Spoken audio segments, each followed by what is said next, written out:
Hello guys, आज हम बात करेंगे BTSC staff nurse final merit list को लेकर।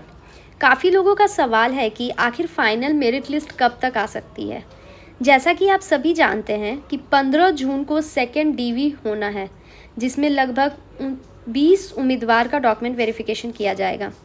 इसके बाद सबसे बड़ा सवाल यह है कि मेरिट लिस्ट आखिर कब तक जारी होगी। सो गाइस, यह सिर्फ एक संभावित अनुमान है, कोई आधिकारिक सूचना नहीं है।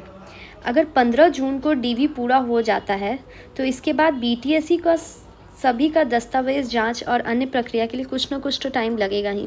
सो गाइस, ये बीटीएससी का है ऑब्जेक्शन पोर्टल का नोटिस। ये हमारा स्टाफ नर्स का नहीं है, ओटी असिस्टेंट वालों का है। तो जिसका दिखाना मैं ये चाह रही हूँ कि जिसका 29/5 से 5/6 तक का ऑब्जेक्शन का पोर्टल ओपन हुआ था। सो मैं ये दिखाना चाहती हूँ कि उसमें तो कम लोग थे, तो इतने कम दिनों में उनका हो गया, बट स्टाफ नर्स में ज़्यादा लोग हैं। सो इससे ज़्यादा ड्यूरेशन दिया जाएगा हमें ऑब्जेक्शन पोर्टल के लिए। सो अगर मान के चलिए कि अगर 15 जून तक सेकेंड डीवी का प्रोसेस पूरा हो जाता है तो उसके बाद कम से कम 1 सप्ताह का समय बीटीएससी को रिकॉर्ड वेरिफिकेशन करने और आगे की प्रक्रिया पूरा करने में लग सकता है।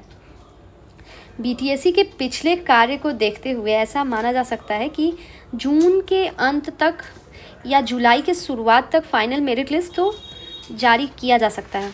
इसके पीछे एक बहुत बड़ा वजह यह है कि स्वास्थ्य विभाग पर लगातार दबाव बना हुआ है, क्योंकि डिफरेंट हॉस्पिटल से, डिस्ट्रिक्ट हॉस्पिटल से स्टाफ की कमी को लेकर नोटिस भेज दिया गया है। तो इसके वजह से और एक और न्यूज़ आया यह कि ट्रांसफ़र प्रक्रिया का डेट बढ़ा दिया गया है, जिससे बीटीएससी स्टाफ नर्स के भर्ती प्रक्रिया पे भी पड़ रहा है। मुझे ऐसा लगता है कि बीटीएससी अब इस भर्ती प्रक्रिया को जल्द से जल्द पूरा करने चाहेगा, क्योंकि विभाग को स्टाफ की आवश्यकता है। फाइनल मेरिट लिस्ट जारी होने के बाद बीटीएससी का काम लगभग समाप्त हो जाएगा और आगे की नियुक्ति तथा पोस्टिंग की सभी प्रक्रिया स्वास्थ्य विभाग द्वारा पूरी की जाएगी। वैसे आम तौर पे तो स्वास्थ्य विभाग को इससे बहुत ज़्यादा समय नहीं लगता है और मेरिट लिस्ट आने के कुछ ही समय बाद पोस्टिंग की प्रक्रिया शुरू हो सकती है। हम सभी उम्मीदवार पिछले साल अप्रैल से इस भर्ती के वेट कर रहे हैं और आवेदन तो पिछले साल अप्रैल 2025 में ही भरे गए थे और अभी तक हम लगातार इंतज़ार कर रहे हैं। इसलिए अब यह उम्मीद है कि आगे भी सभी प्रक्रिया तेज़ी से पूरी हो और जल्द से जल्द नियुक्ति मिल सके। हालांकि मैं एक बार और स्पष्ट कर देती हूँ कि ये आधिकारिक जानकारी नहीं है, कोई भी ऑफिशियल नोटिस नहीं आया है अभी तक मेरिट लिस्ट को लेकर। लेकिन बीटीएससी के पिछले रिकॉर्ड्स और वर्तमान स्थिति को देखते हुए मेरे पर्सनल अनुभव से बता रही हूँ।